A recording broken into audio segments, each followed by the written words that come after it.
संदेशा अमीर का, हमसे मगर हो न सका सौदा जमीर का।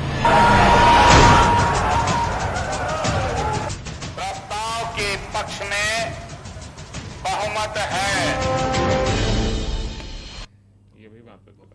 ब्रेक के बाद आपका स्वागत है और चर्चा हम करते हैं। सबसे पवन जायसवाल जी, स्थितियां जो भी बनी, आपने कहा कि इस आधार पर हमने समर्थन किया, क्या आपको लगता है कि नीतीश जी सेकुलर हैं? नीतीश जी सेकुलर है, इसमें कुछ संदेह है क्या? ये कब से आपको लगने लगा कि सेकुलर है? नहीं, नीतीश जी और भाजपा के दोनों के राज में जितने गठबंधन टूटे 2 दिन हुए, इतने दिन के कार्यकाल में 7.5 साल एनडीए की सरकार थी, 7.5 साल में कोई ऐसा काम बताइए जिसमें सेकुलर नहीं होने का प्रमाण हो। ऐसी कोई घटना बताइए।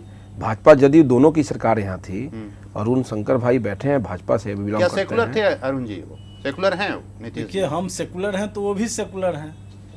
सेकुलर हैं क्या? अगर सेकुलर रहते तो हम अलग क्यों रहते? सेकुलर है ही नहीं, इसलिए हम अलग हैं। ये देखिए, ये दल के, ये लोग दलीय लोग हैं और लोग दल का विचारधारा मिलना बड़ा मुश्किल है। इसमें एक निर्दलीय को मत फंसाइए आप। हम सर्वदलीय लोग हैं, हमको ये दलीय लोग के बीच में हमको फंसाने की जरूरत नहीं है। हमारे साथ रहे ये 7.5 साल से ये लोग साथ हैं। ये बाबरी मस्जिद किसने ढहवाया? गोधरा में कांड किसने करवाया? और उनके साथ गलबहियां बांधकर चल रहे थे। और 2000 में इन्होंने का भाषण किया हुआ, कहते हैं लोगों को मूर्ख बनाते आए हैं, फिर मूर्ख बनाना चाह रहे हैं, लेकिन मूर्ख अब बनने को तैयार लोग नहीं है। कि प्रोटोकॉल है उनका, बड़ाई करना है। बड़ाई करना कोई प्रोटोकॉल है क्या कि आप राज्य से निकलकर देश की राजनीति कीजिए? ये बोलना कोई जरूरी था क्या प्रोटोकॉल में? उसमें उन्होंने इंगित किया है मोदी जी को कि आप राज्य से उठकर देश की राजनीति करें, बोला है उन्होंने। ये प्रोटोकॉल में आता है क्या? देखिए, ये मूर्ख बनावे लोगों को, जो अनपढ़ लोग हैं, जो गांव में रहते हैं, जो मूर्ख बनाते आए हैं और घोषणा करते आए हैं, उस पर लोग उनके विश्वास को समझा है, अब पढ़ा है कि ये आदमी केवल झूठ बोलकर हम लोग का वोट लिया है। इस बार इन लोगों को देखिए, दलीय लोगों का दिल अच्छे काम में भी जल्दी नहीं मिल सकता है, क्योंकि एक बैनर है पीछे में। राजद है, लोजपा है, भाजपा है, समता है, जदयू है, अलग अलग दल है, अलग अलग एजेंडा है। और एक अच्छे काम में, जैसे मान लीजिए कि अभी झाड़ू से सफाई करना हो सड़क का, और कोई पॉलिटिकल पार्टी, भाजपा, राजद अगर इस अभियान को शुरू करे, सफाई अभियान में भाजपा, जदयू या राजद के कार्यकर्ता, एक दल के कार्यकर्ता अगर शहर की सफाई में आगे आ जाए, तो क्या दूसरा कोई दल इस सफाई अभियान में भाग लेगा? कभी नहीं लेगा, क्योंकि ये दल का कार्यक्रम है। लेकिन वही कार्यक्रम जब कोई एनजीओ चलाता है, जब कोई स्वयंसेवी संस्था चलाता है, तो उस कार्यक्रम में सभी दल के लोग चले जाते हैं, क्योंकि वह बैनर किसी दल का नहीं होता है, वह बैनर किसी संस्था का होता है।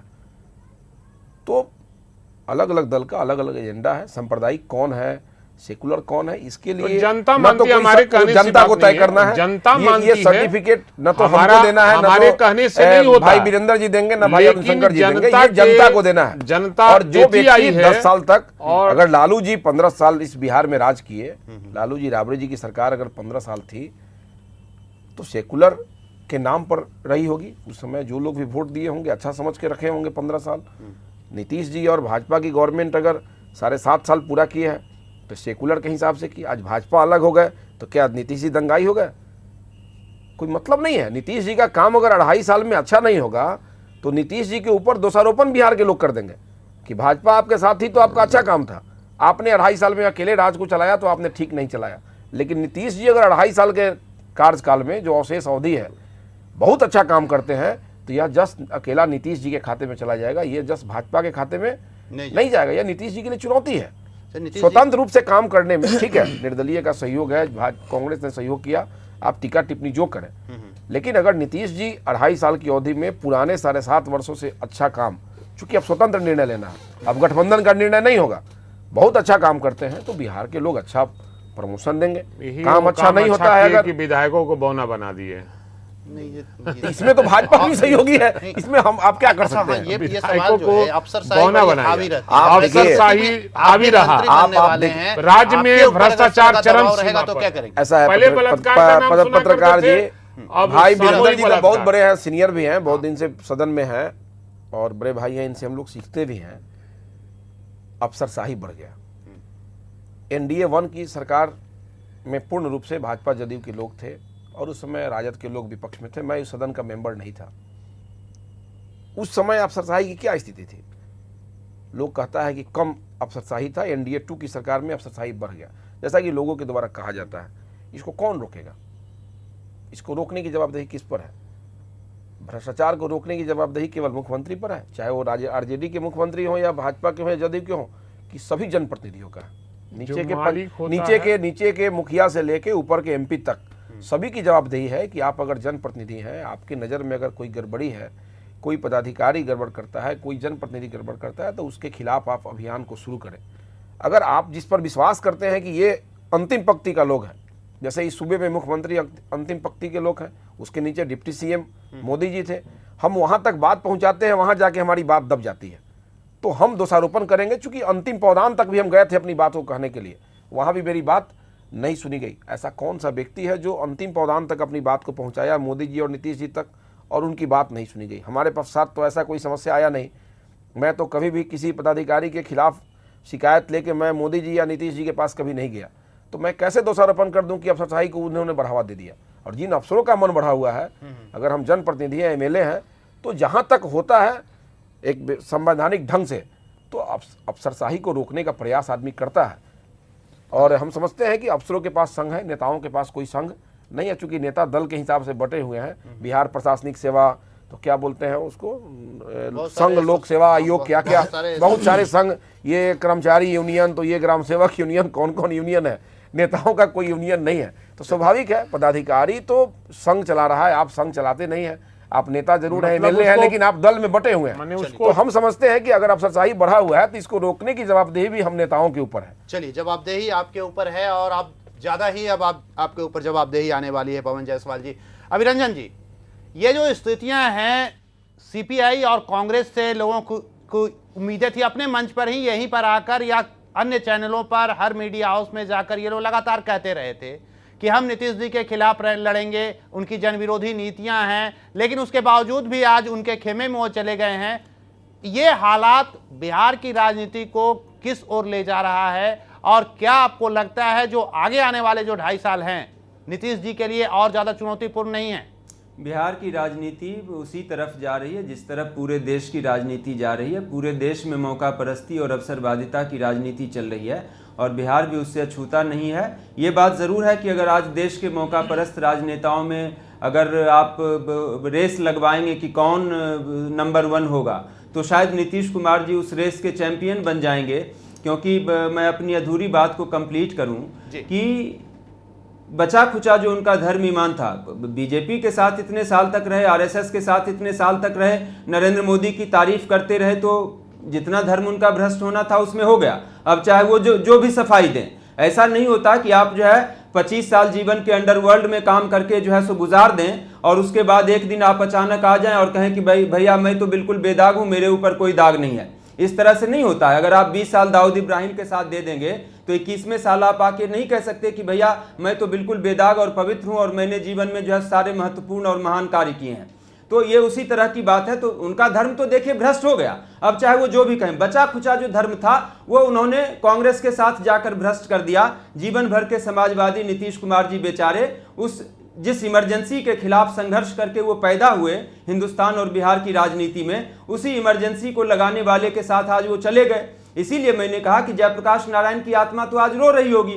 और सिर्फ सवाल ये नहीं है कि नीतीश कुमार धर्मनिरपेक्ष हैं कि नहीं है, सवाल उससे आगे बढ़ चुका है, क्योंकि उनकी धर्मनिरपेक्षता पर काफी डिबेट हो चुकी है और उस डिबेट में अब हमको नहीं जाना है, क्योंकि बिहार की जनता और हिंदुस्तान की जनता जान चुकी है कि कौन धर्मनिरपेक्ष है और कौन नहीं है। सवाल उससे आगे बढ़ चुका है कि नीतीश कुमार जी ने जब पूरे देश में कांग्रेस के भ्रष्टाचार और वंशवाद के खिलाफ जो है एक माहौल बन चुका है और पूरा देश कहीं से ये मानने लगा है कि ये कांग्रेस की नकारात्मक राजनीति और इस तरह की राजनीति अब नहीं चलेगी, नीतीश कुमार जी ने ऐसे समय में जाकर जो है कांग्रेस पार्टी की गोद में वो बैठे हैं। तो इस चीज को जरा महत्वपूर्ण रूप से देखा जाना चाहिए। कांग्रेस पार्टी का जहां तक सवाल है तो उसकी तो नीति ही यही है, वो द्विपत्नी प्रथा में यकीन करने वाली पार्टी है कांग्रेस। जैसे यूपी की राजनीति में भी उसने 2 पत्नियां रखी हुई है, एक समाजवादी पार्टी और एक बहुजन समाज पार्टी।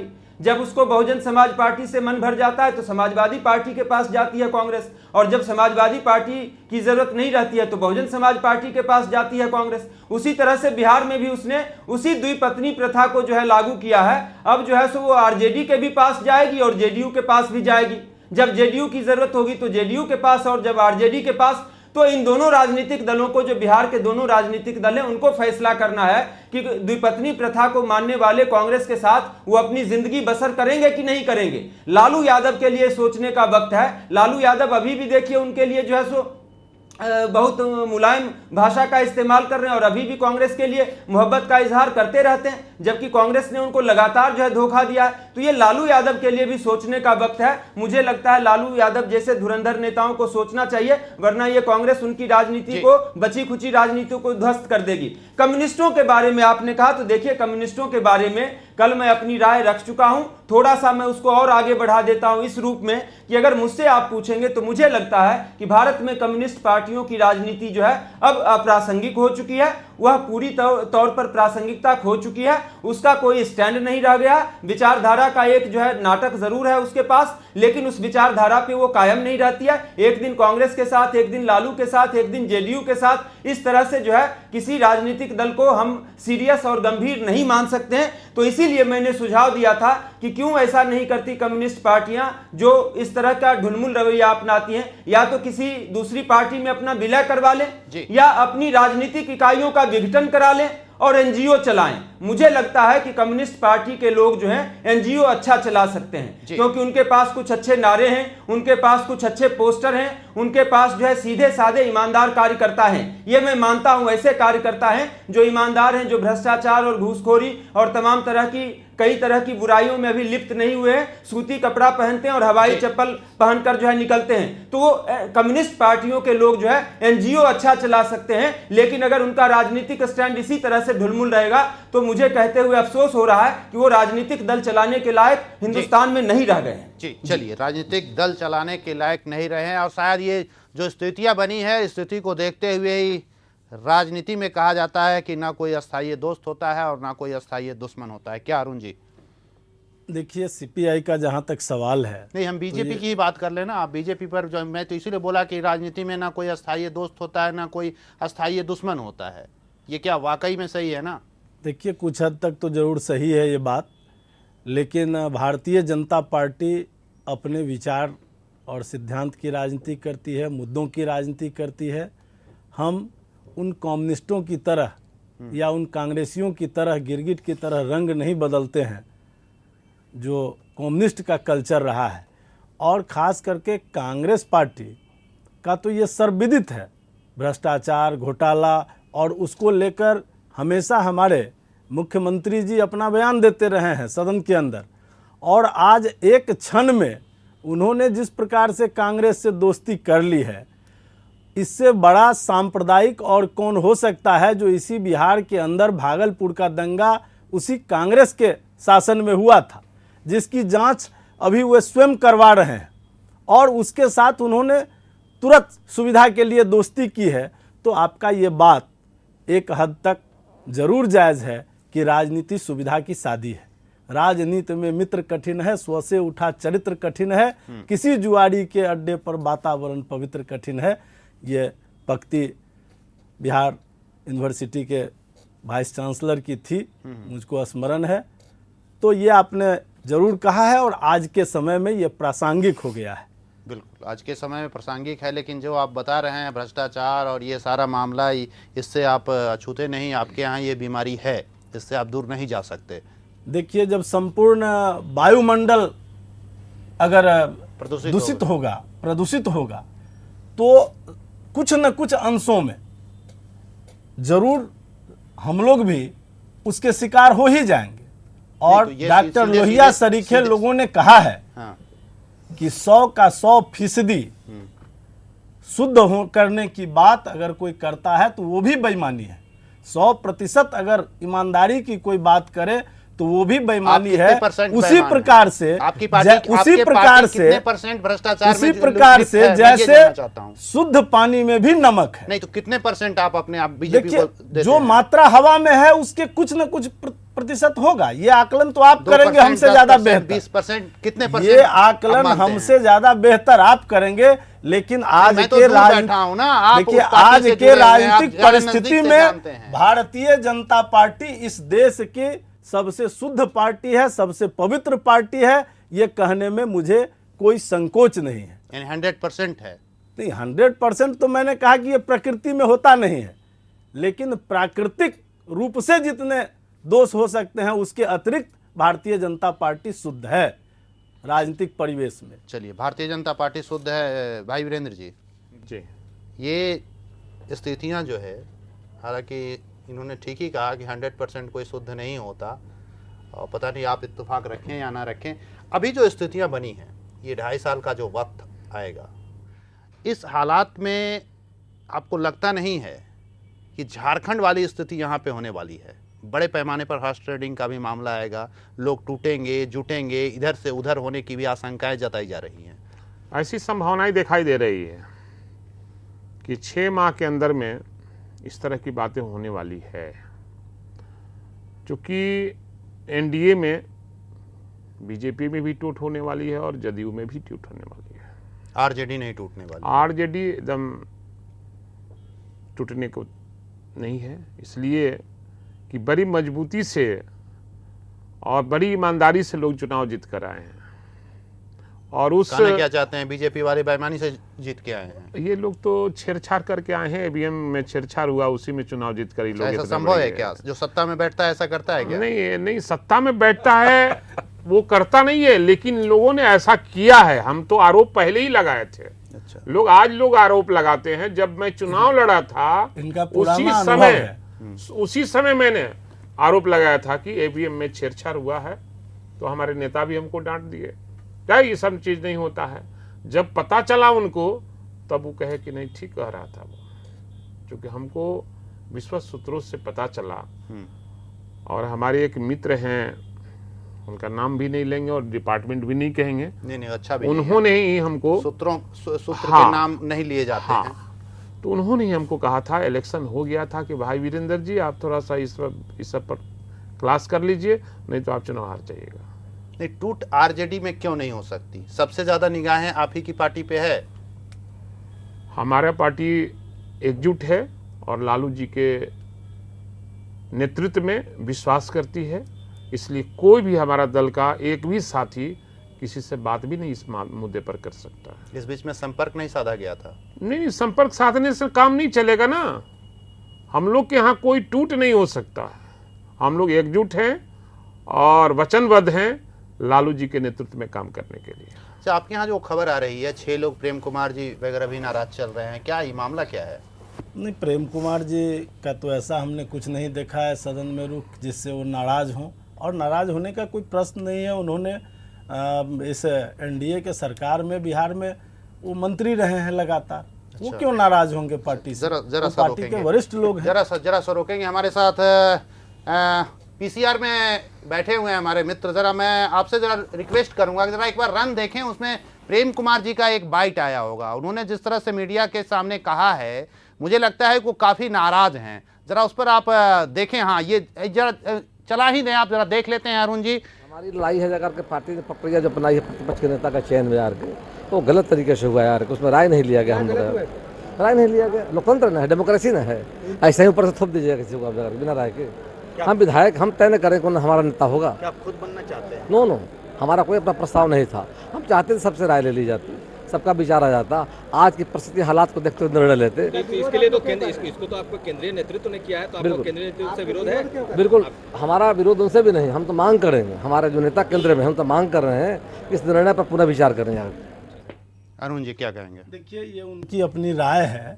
वैसे पार्लियामेंट्री बोर्ड का निर्णय हुआ जो अल्प अवधि था, जो समयाभाव था, उसमें बैठक बुलाकर निर्णय लेना संभव नहीं था, इसलिए थोप दिया गया। थोपा भी नहीं मैं गया नहीं है। कह रहा हूं, वो प्रेम जी कह रहे हैं। जो सर्वमान्य विधायकों के बीच से उभरकर आ रहा था, व्यक्तिगत रूप से जहाँ तक संपर्क हो सका है हमारे नेताओं को, उन्होंने संपर्क किया है और एक राय करके पार्लियामेंट्री बोर्ड से तय हुआ है, तो उसमें हम लोगों का किसी का इनकार हो नहीं सकता है। और सुबह में भी जब विधायक दल की बैठक हुई है तो उसमें भी किन्हीं ने यह आपत्ति दर्ज नहीं किया है, सबने एक स्वर से आदरणीय नंद किशोर जी को नेता प्रतिपक्ष के रूप में स्वीकार किया है। चलिए जरा धन्यवाद दिया। चलिए पवन जी से जरा पूछ लेते हैं, किस विभाग में जाना पसंद करेंगे? युवा हैं, तेज तर्रार हैं?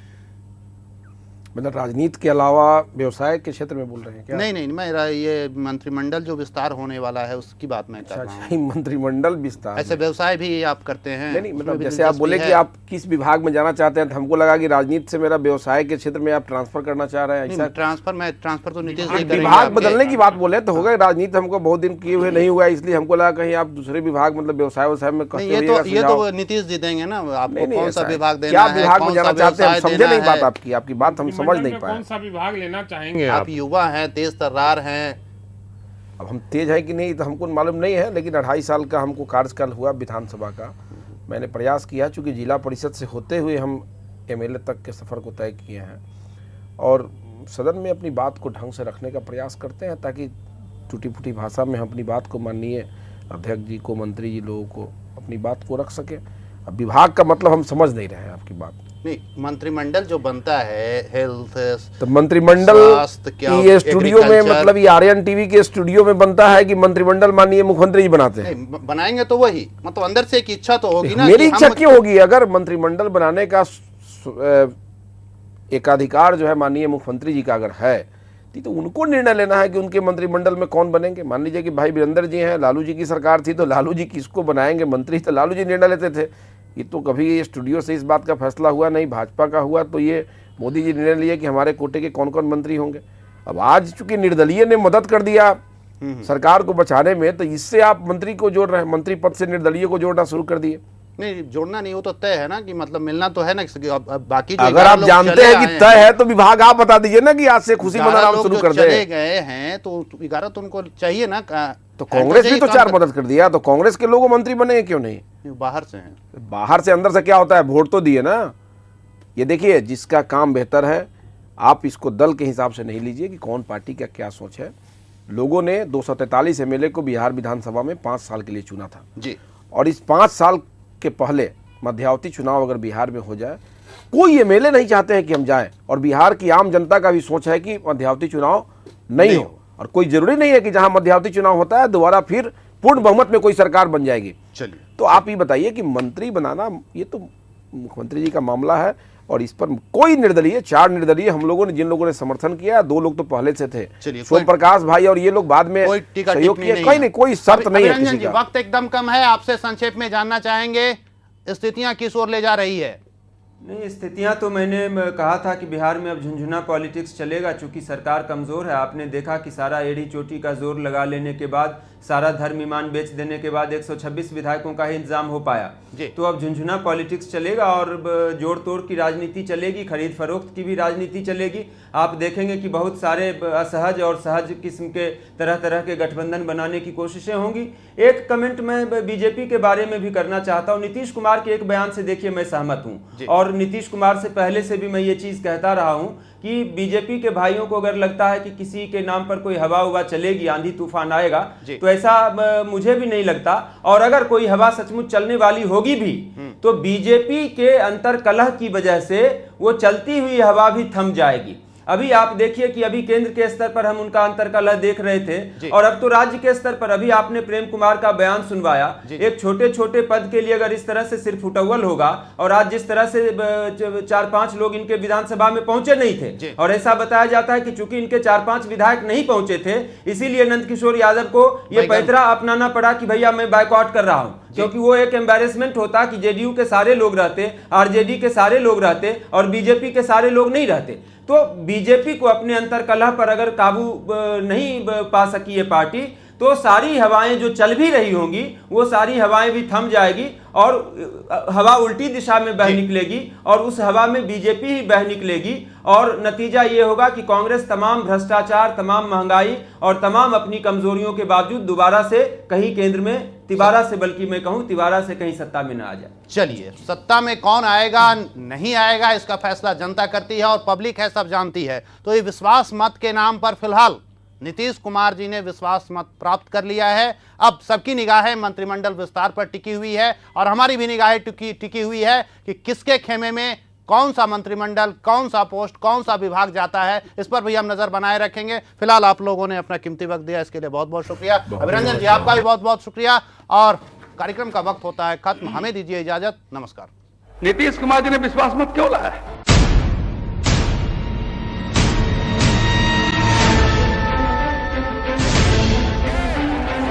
आया तो बार बार संदेशा अमीर का, हमसे मगर हो न सका सौदा जमीन का।